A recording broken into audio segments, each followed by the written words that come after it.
Okay, so seek therapy as soon as you can if you feel that the reason why you're feeling this way has to do with your psychology. Okay, now hypnotherapists not so much, but in other disciplines, mainly in talk therapy, cognitive behavioral therapy, you talk a lot with the therapist, and it's also a very good way to unload your negative feelings. Okay, so it speeds up the recovery process, helps you to unload a lot of negative stuff that is going on in your mind.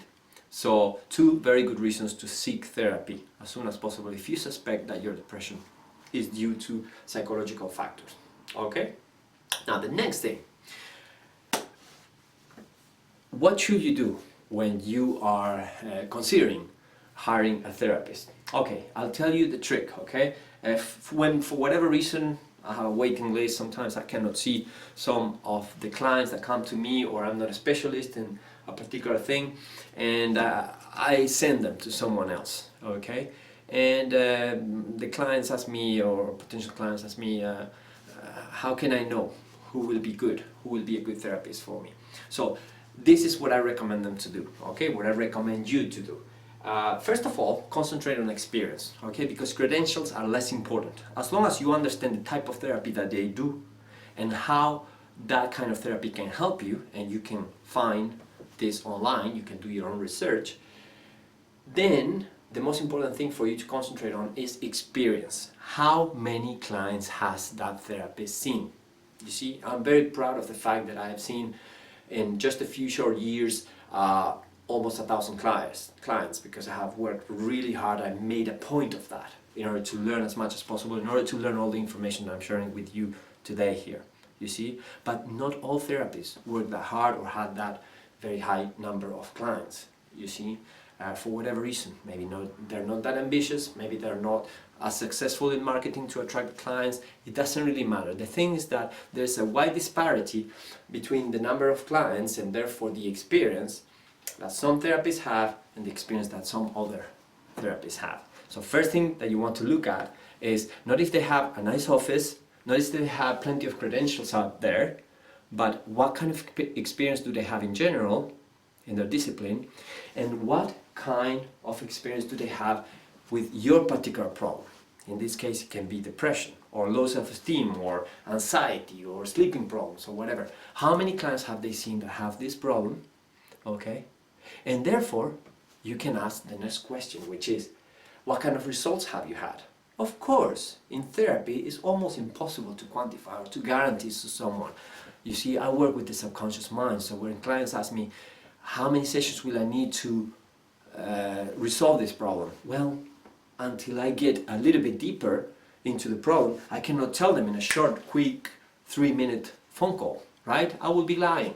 I can tell them, well, in most cases for this problem it takes between this number and this number of sessions. Yes, individual one-on-one therapy sessions. But if the therapist that you're considering has experience in the problem that you have and can help you, then this is the best way, or the best questions that you can have. What kind of experience do you have with my problem, and what kind of results have you had with that problem? Okay, you don't need to ask them for any promise of anything or results or guarantees in your case, but you can ask them about their history. Okay, finally, on choosing a therapist, this is what I recommend to people to do in general. You see, one of the things that you're going to be learning in this course is that your intuition is very wise.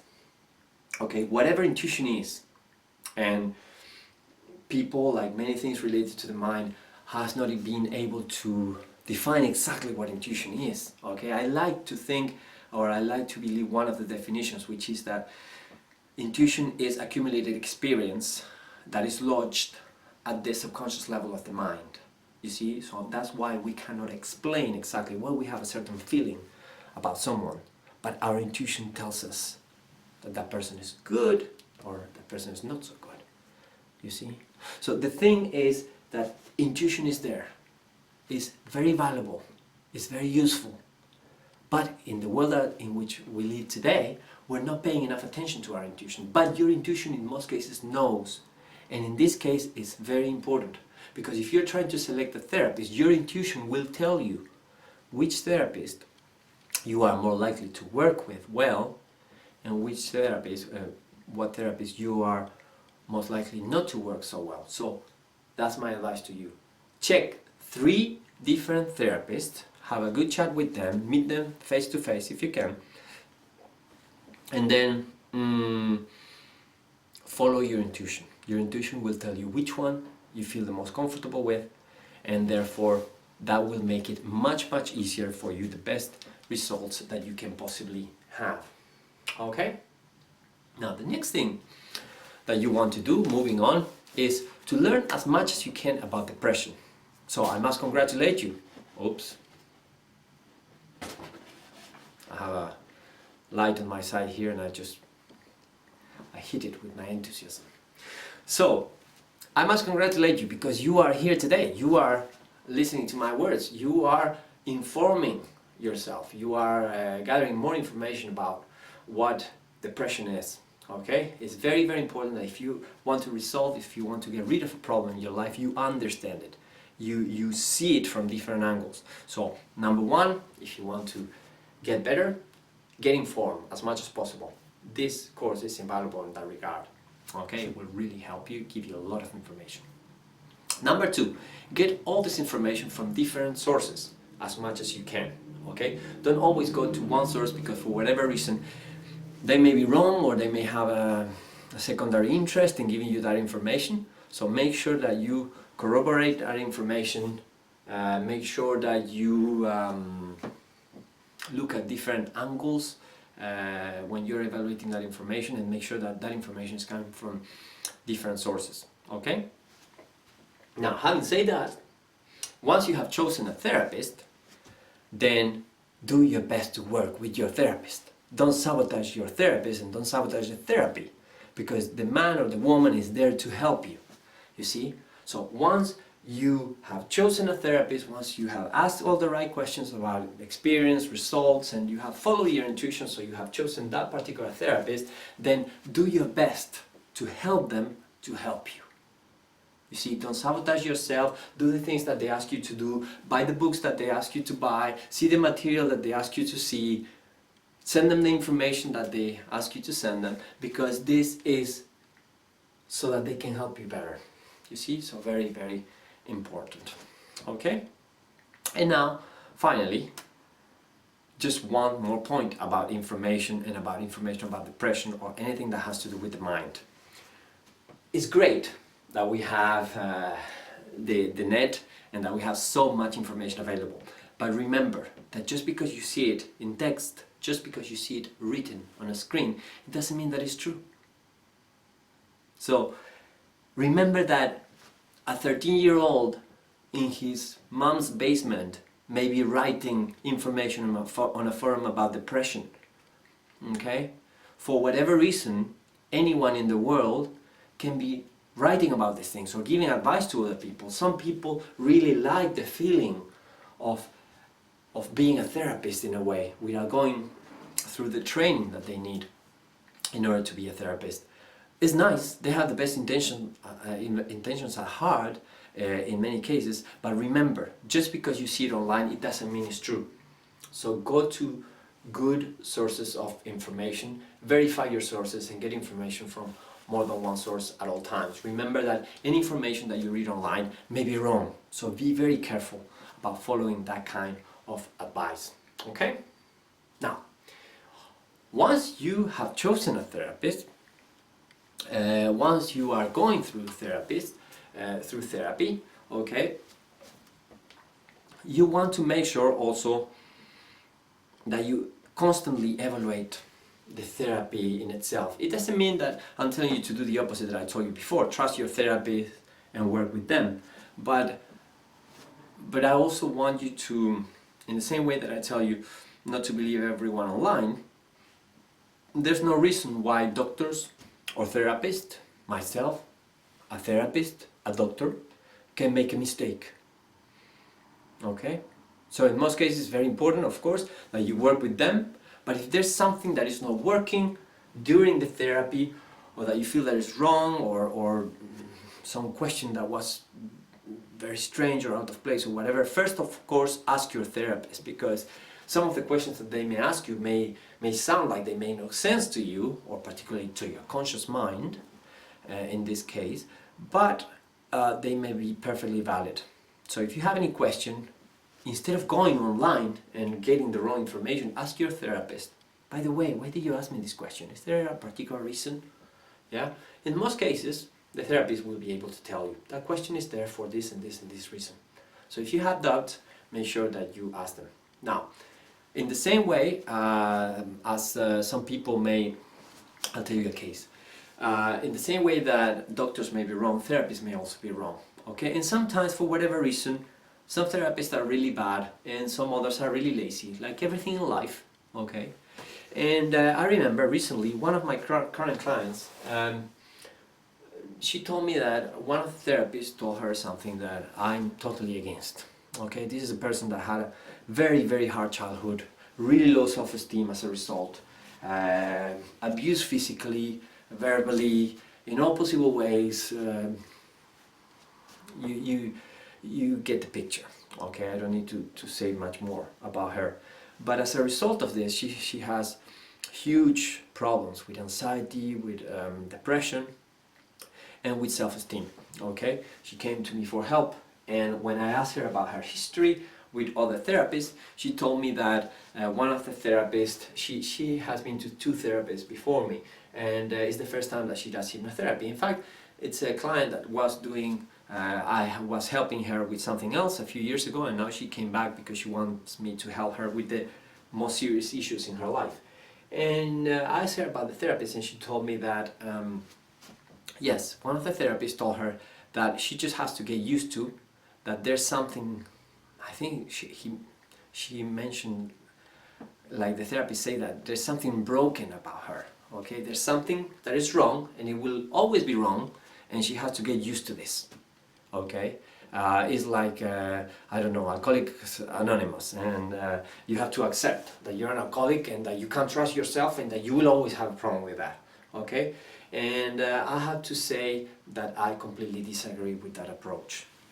Okay, I believe more in an approach in which you understand what the problem is, you gather as much information as possible, then you go to therapy, and then you resolve the problem, always going forward towards the future.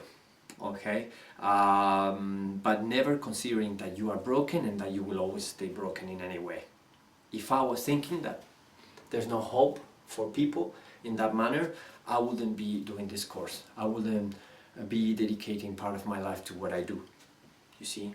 So I do other things with my life apart from therapy, and the other parts of my life have nothing to do with therapy, you see. But I continue trying to do therapy because this is my way to give something back to the world, to make the world a better place. Why? Because I believe in the nature of people as human beings in general, and I believe in their capacity to overcome all obstacles and to really get better, even if they had this kind of really bad background. So if we are, as therapists or doctors, in a position of authority, and we're going to tell our clients, no, there's something broken with you, sorry, just get used to living with that, I think that's really, really wrong, and it doesn't help anyone. So, when you analyze, or when you start to feel that for whatever reason your therapist is not doing a very good job, one of the things that you want to wonder is, cui bono, I think is the Latin expression, who benefits? Okay, so hopefully this won't be the case, but if you fall in the hands of a system, or of a doctor, or for a psychotherapist, or whatever kind of therapist that benefits, particularly, for example, financially, or to have you as a case study or anything like that, wonder who benefits from keeping you in therapy longer than you should, or from keeping you in a state that you shouldn't be. It doesn't mean, I must make the note of course, that therapists are out to not help you. Quite the opposite.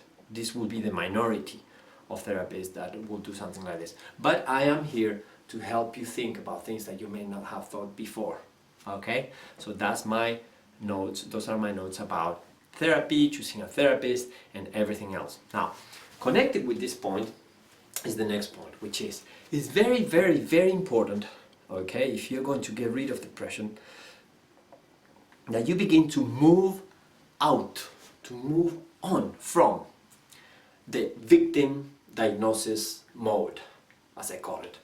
Okay? When you see yourself as a victim, when you see yourself as someone broken, okay, beyond repair, then there's no point in you doing anything. Don't even try.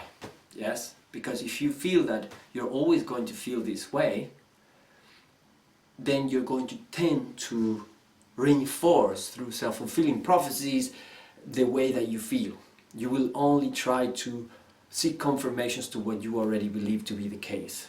Okay? If you see yourself as a victim, everyone else will see you as a victim, and you will surround yourself with people, including therapists, that will tend to keep you in the state of victim. Okay? Or maybe you will be attracted not only to people in relationships, but also to therapists that have that type of approach that I told you about before. The ones that will be always like, oh, poor you, poor you.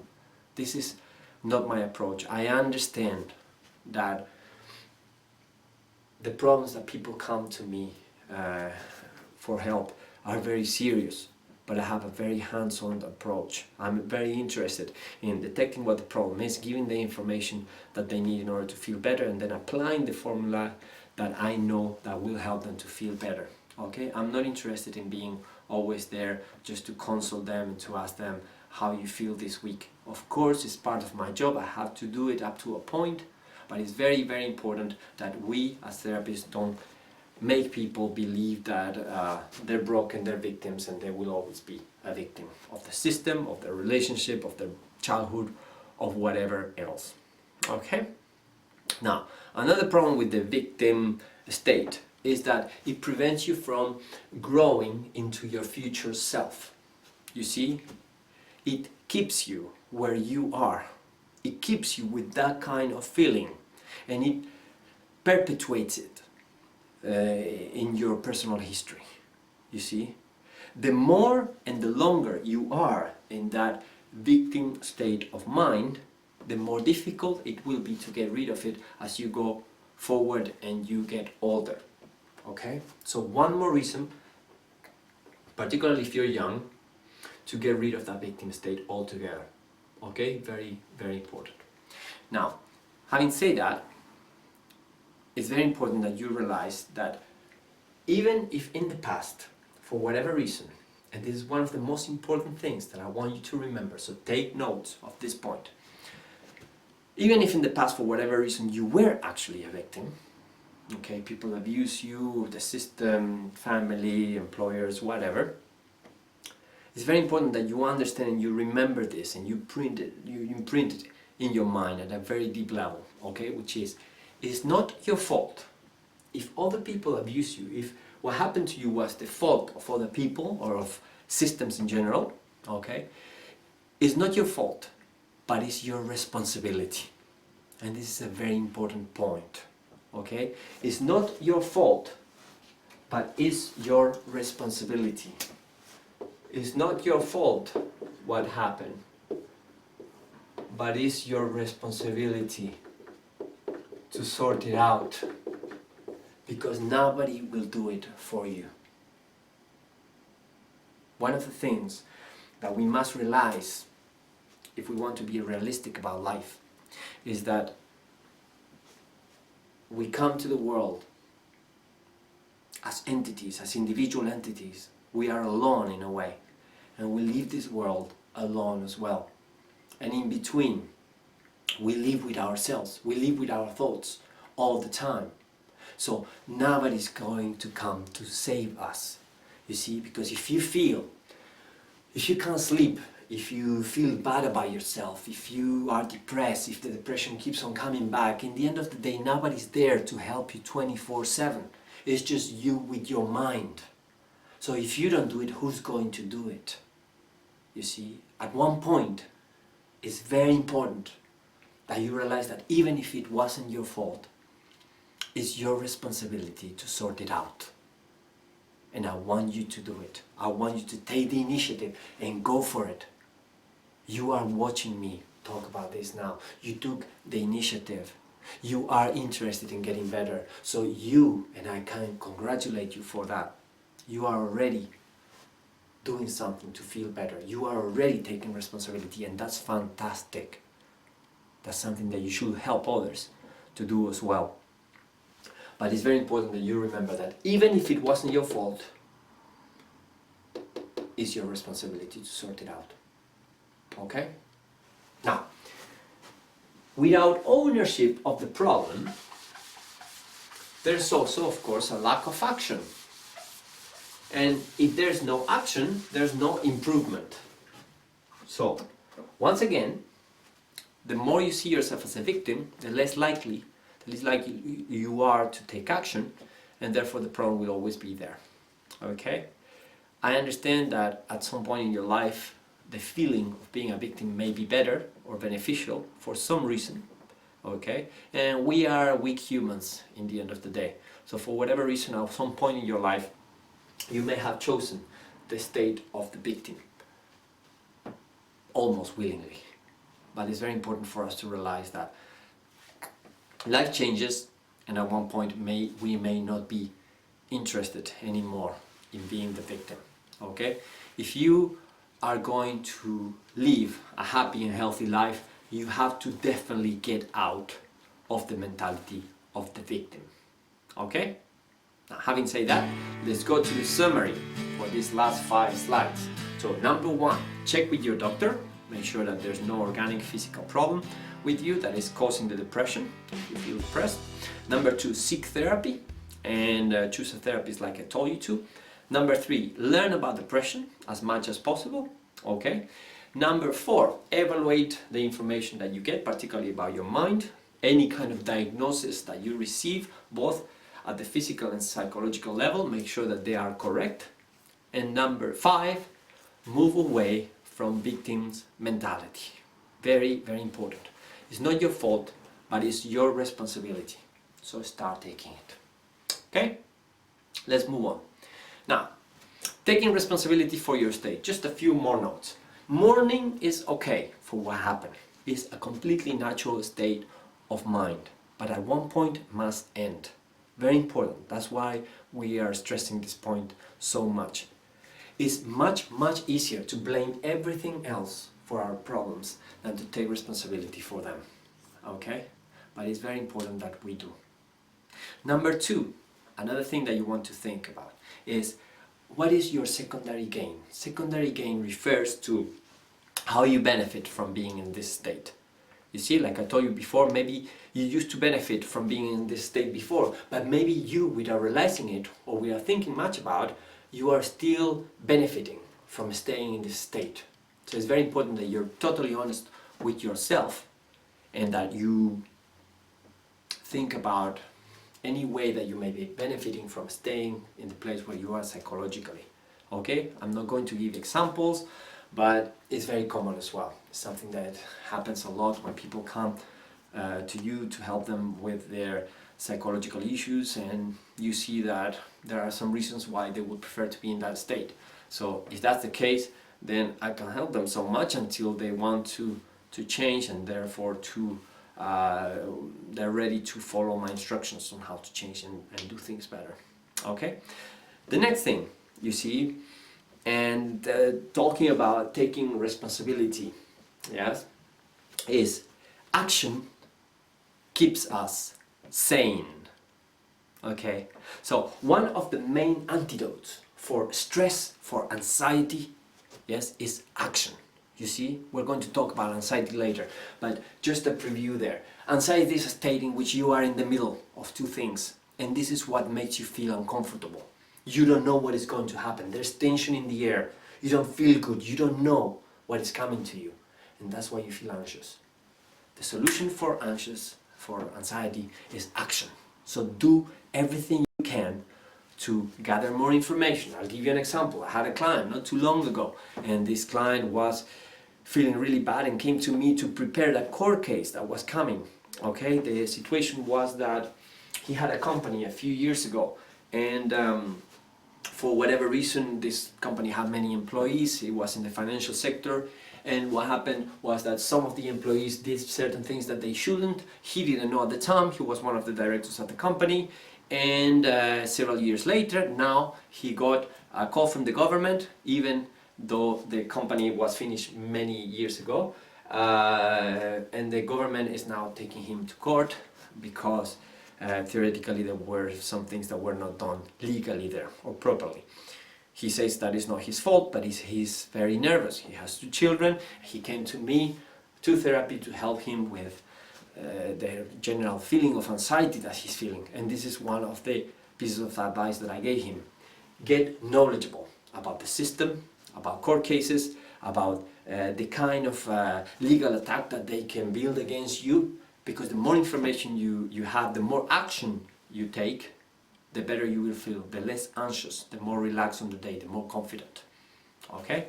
So very important, action keeps anxiety at bay. Take action once you take responsibility. Okay? Now, let's make, let me see the notes here. Yes, let's talk about the questions that I asked you at the beginning. Okay, the 15 questions from the beginning, remember, in the first model that were about what events made you feel that way, what are the reasons that you have to continue living or to not continue living, whatever is your choice.